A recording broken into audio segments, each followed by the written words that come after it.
Ok. Est-ce que Hélène est prête pour son journal ? Oui. Eh bah ça tombe bien parce qu'on passe tout de suite au journal d'Hélène. Jingle.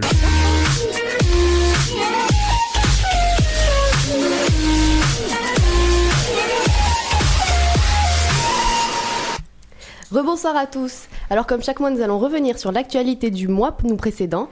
Et sans plus attendre, voici l'actu complète dans le journal. Exactement. Ouais.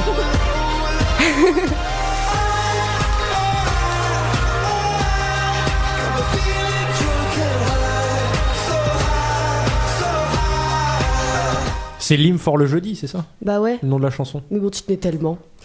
Hymne for jeudi. Tu l'as pas fait il y a 15 jours là, quand tu as passé l'extrait ? Je le refais souvent. Ouais, J'aime bien. C'est une blague récurrente. C'est comme Harris. Comique de répétition. C'est comme Harris. C'est comme le pain de mie. Bon, tout d'abord, première nouvelle que personne n'a remarqué, il fait frais, très frais dehors. Ah bon ? Et ouais, je te jure. Oh putain. Alors nous avons droit à une sacrée vague de froid en ce moment, inédite depuis 5 ans. Même les chocolats chauds, les bonnets, les moufles et les écharpes qui ressemblent à des couvertures ne sont pas suffisantes. Les températures négatives, je crois que toutes les régions de France y ont eu droit. Les minimales ont atteint les moins 15 degrés, tandis que le ressenti a pu approcher les moins 20 degrés en raison du vent provenant des pays du Nord-Est. Ça fait trop journal météo. On a trouvé la remplaçante de Catherine Laborde. Une dépolarisation. Et on fêtera les Josiane. C'est génial. Bonne fête Josiane. Et Bonne fête, pour la mamie. neige, elle est tombée sur pas mal d'endroits également. Le problème, c'est qu'elle n'a pas tenu partout et ça, c'est trop triste. Bon, maintenant, ouais. C'est vraiment triste. C'est vrai que c'est triste. Moi, je suis en dépression. Bon, Donc, place il à la adore la vraie neige. actu. Et on commence tout de suite avec une parole que je vous ai faite il y a quelques mois et que je vais tenir. Vous vous souvenez sans doute de l'affaire Kardashian qui s'est passée en octobre. Cette histoire de la nuit du 2 au 3 où la star de télé-réalité se faisait dérober entre 8 et 9 millions d'euros de bijoux dans un hôtel de Paris. Seulement. Bah oui, seulement. Pas beaucoup. Franchement. Je vous avais Tant dit pis que pour nous ça. allions suivre l'enquête de près et c'est chose faite. 17 personnes ont été arrêtées le 9 janvier en région parisienne et en province. Bon, pour vous rappeler un peu ce qui est arrivé, les braqueurs qui portaient tous des manteaux de police sont entrés dans la chambre d'hôtel, armés et masqués. Ils avaient braqué une arme sur la tempe de Kardashian avant de la ligoter, de la bâillonner et de l'enfermer dans la salle de bain. Ils avaient assez de cordes pour entourer ses fesses. C'est balèze les mecs. Hein. Sympathique. C'était méchant. Et ensuite, ils avaient emporté une de ces bagues d'une valeur de 4 millions d'euros et un coffret de bijoux d'un montant d'uniquement 5 millions. Ah oui, c'est eux seulement. Seulement. Bien Chipoté. entendu, la police les a retrouvés grâce à leur empreinte ADN laissée dans la chambre et sur les liens qui avaient servi à la ligoter donc. Mais il y a un truc rigolo dans tout ça. Non seulement les voleurs, qui étaient entre parenthèses 14 hommes et 3 femmes, étaient repartis en vélo, mais en plus, ce sont tous des sexagénaires et septuagénaires, excepté un seul, le petit jeune de la troupe, qui n'a lui que 22 ans. C'est le cerveau. J'ai deux questions. Ah. La première, c'est que Maxence a fait une tête bizarre quand vous avez dit sexagénaire et sexuagénaire, donc il faudrait lui expliquer ce que c'est, je pense. Des soixantenaires et des 70 ans. Ouais, il a fallu que vous calculiez quand même. Je l'ai vu à votre tête dans sa tête, ça fait 2 plus 2.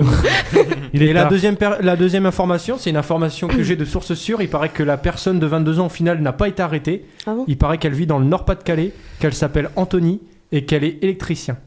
Ah. Non, c'est une blague. On dénoncera pas.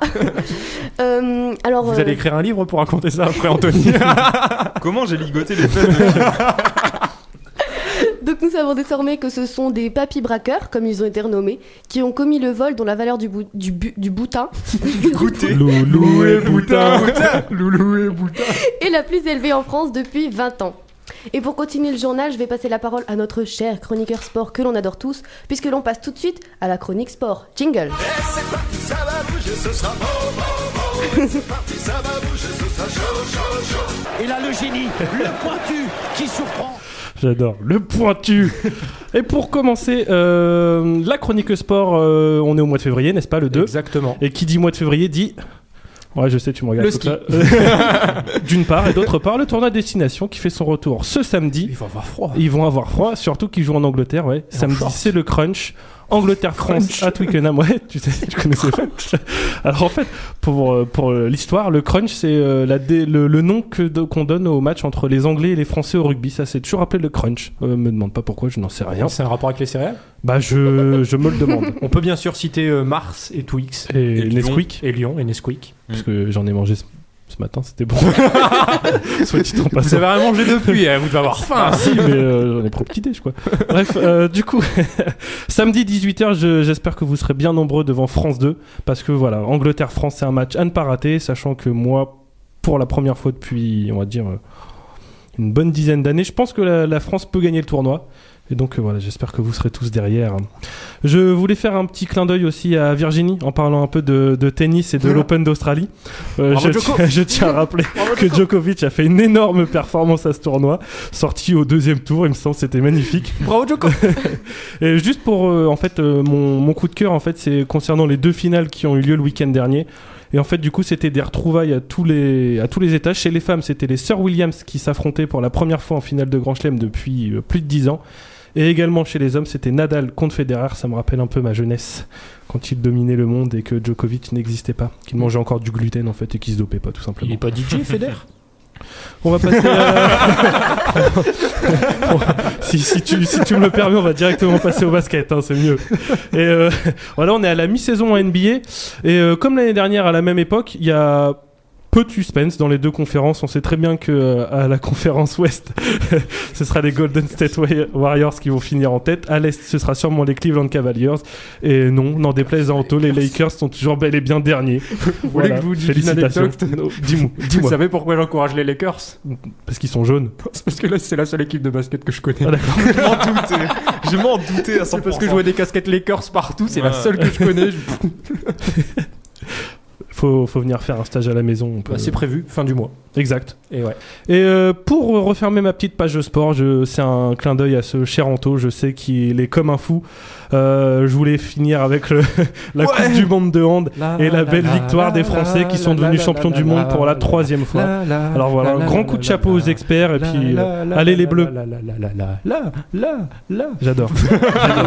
Grâce à Nico, bien sûr. Voilà, c'est ça, comme d'habitude. Et Titi, évidemment, dans les buts, qui a été infranchissable. Et je laisse la place à ma chère Hélène. Je m'appelle Hélène, pardon.